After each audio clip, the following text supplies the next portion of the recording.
Les mystères de Tokyo au cœur du Japon moderne. Tokyo est une métropole où tradition et innovation coexistent en harmonie. C'est dans cette ville vibrante, où les gratte-ciels scintillent et les temples anciens reposent paisiblement, que commence notre aventure, celle de Charles Dubois, un explorateur et historien déterminé à percer les mystères cachés de Tokyo.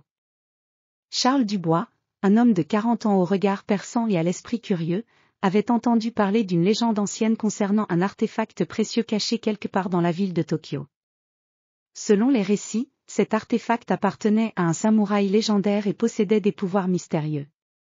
Charles, fasciné par cette histoire, décida de se rendre à Tokyo pour découvrir la vérité derrière cette légende. Son voyage débuta dans le quartier historique de Asakusa, où se dresse le célèbre temple Senji. Ce temple, avec ses grandes lanternes rouges et son imposante porte Kaminarimon, attirait des milliers de visiteurs chaque jour. Charles, vêtu d'un kimono traditionnel pour se fondre dans l'atmosphère locale, se promena dans les rues animées entourant le temple. Les étals de souvenirs et les boutiques de sucreries japonaises dégageaient une odeur délicieuse, tandis que les chants des vendeurs se mêlaient au bruit de la foule. Après avoir visité le temple, Charles se rendit au marché de Tsukiji, célèbre pour ses poissons frais et ses produits de la mer. Les allées du marché, grouillantes d'activité, étaient remplies de vendeurs proposant des délices maritimes dans un tourbillon de couleurs et de sons.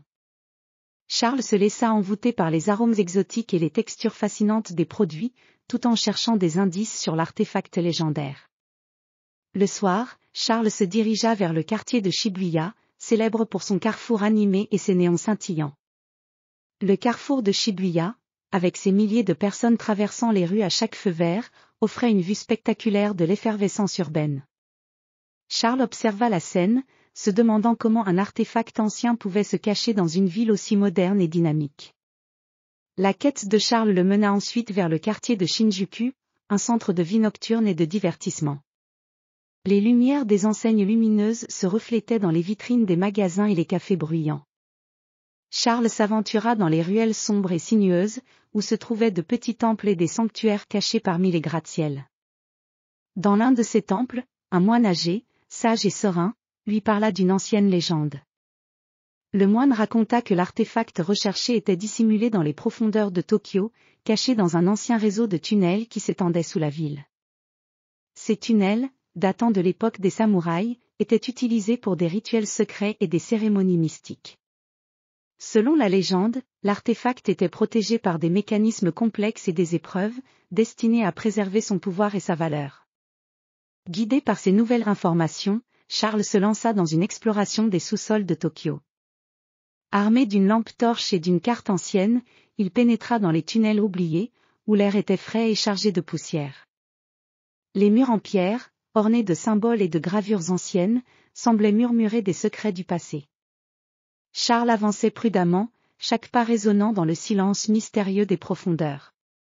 Au fur et à mesure de son exploration, Charles découvrit des pièges ingénieux et des mécanismes anciens, témoignant du savoir-faire des artisans samouraïs. Il déjoua habilement les obstacles et suivit les indications des inscriptions pour progresser plus avant dans les tunnels. Enfin, après plusieurs heures de marche, il arriva dans une salle secrète ornée de sculptures complexes. Au centre de la salle, reposait un piédestal sur lequel se trouvait l'artefact légendaire.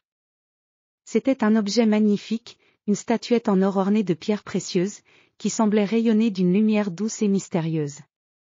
Charles, ébloui par la beauté de l'objet, ressentit une profonde admiration pour la civilisation qui avait créé et protégé ce trésor. En examinant l'artefact, Charles comprit que sa véritable valeur ne résidait pas seulement dans sa beauté matérielle, mais aussi dans le symbole de sagesse et de pouvoir qu'il représentait. Il savait que cette découverte était le fruit de l'histoire et de la culture de Tokyo, une ville où le passé et le présent se rejoignaient dans une harmonie fascinante.